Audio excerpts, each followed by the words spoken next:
I always thought that once you learn to live alone, the world stops surprising you. But that's not true. Sometimes life finds small ways to remind you that you're still alive. A smell, a letter, or even a voice you thought you'd never hear again. It started one morning in late September.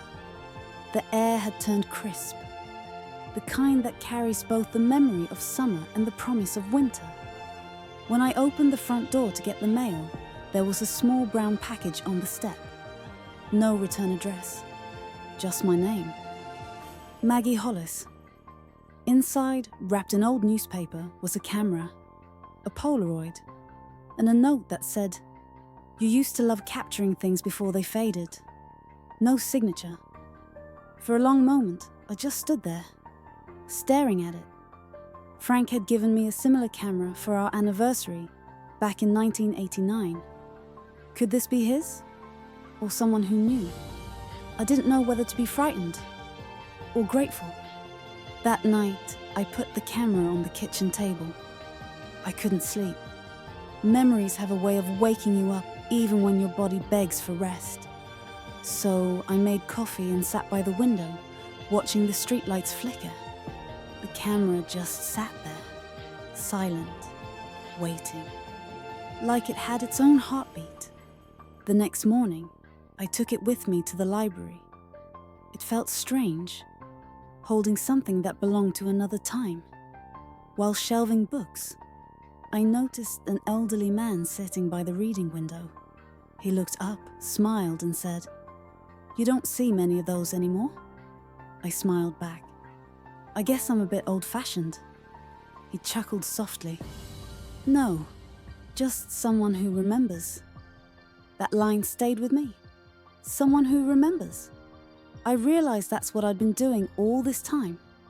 Remembering, not living. So that afternoon, I decided to take a walk, camera in hand. I took photos of simple things. A rusted mailbox, children chasing leaves, the way sunlight hit the broken fence near the park.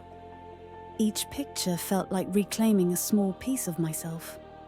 But then, as I was flipping through the photos, I noticed something strange. In the last picture, the one I took near the old gas station, there was a figure in the distance, a man standing by a blue pickup truck.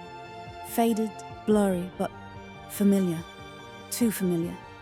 My hands trembled. It couldn't be. Frank's truck had been sold years ago. For days, I tried to convince myself it was a coincidence, a trick of light. But the next morning, another photograph appeared in my mailbox. This one not taken by me.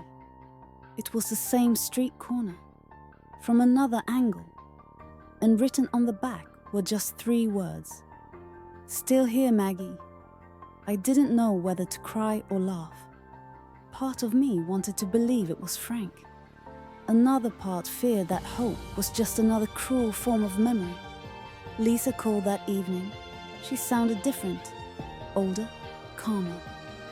"Mom, I've been thinking," she said. "Maybe it's time you came to visit." Her voice, so distant yet warm, felt like an anchor. Maybe that was what I needed. A change of air, a reason to move again. But before I left, I decided to visit the lake.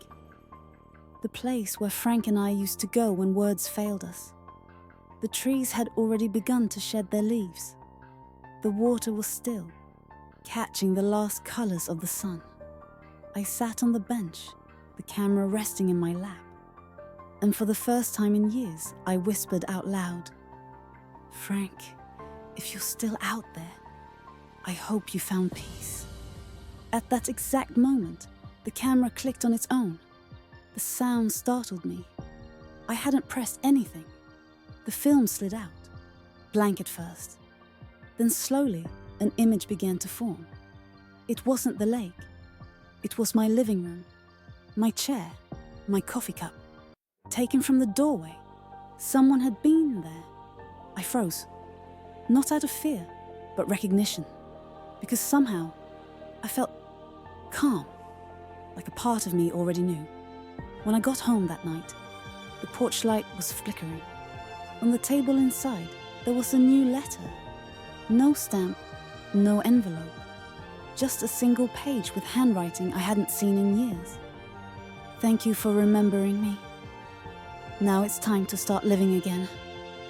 I folded the paper carefully and placed it beside the Polaroid.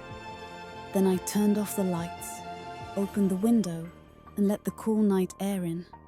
Somewhere in the distance, a radio played an old tune. One I used to dance to barefoot in our kitchen. And for the first time, I didn't feel haunted. I felt accompanied. Because sometimes love doesn't end. It just changes its form and quietly finds its way back home. The wind sounded different today. Through the library window, the sky looked clearer and calmer than it had in years.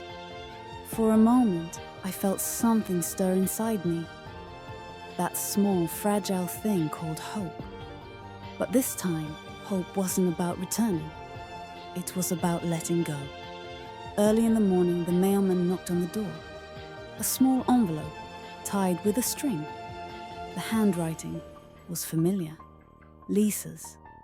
Inside was a photograph. Her, Tommy, and me. But in the corner of the picture, a faint shadow caught the light. It looked like Frank. On the back, Lisa had written a single line. Sometimes even what's missing can still be felt together. I stared at that photo for a long time, and I realized, loss doesn't disappear. It only changes shape. Sometimes it hides in the light, sometimes in the wind, or in a melody that suddenly returns. And somehow, life goes on through those tiny moments. That day, I read a story to the children at the library. My last one. A small girl with trembling hands looked up and asked, "Aunt Maggie, why are all your stories a little sad?" I paused, then smiled softly. "Because sadness is a way to remember," I said. "And I don't want to forget anymore." When I got home that evening, my cat was waiting for me on the porch, just like always. The sky was caught between purple and gold. I poured a cup of coffee and sat down. Then I reached into my pocket and pulled out a small key. One Frank had given me years ago, but never told me what it opened. It had sat in my drawer for years. Now it was in my hand. I glanced at the old wooden box in the corner of the porch. The key fit perfectly. Inside were a few letters, an old movie ticket, and a small cassette tape. On it, written in faded ink, "Maggie, if you ever find this." I put the tape into the player. A soft hiss, then a breath, and then his voice. "If you're hearing this, it means it's too late. But I need you to know, I never stopped loving you. Sometimes love walks the wrong roads. If I could start again, I'd walk them all with you."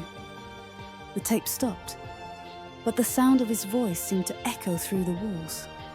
My eyes filled with tears, but I didn't cry. I smiled. Because some words, even when they come too late, still find their way home. That night, I sat on the porch for a long time. The wind moved the curtains. The stars shimmered above. A single shooting star crossed the sky. And I thought to myself, if this isn't a goodbye, maybe it's a beginning.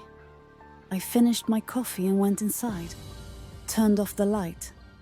Only the radio remained. A faint jazz song, our song.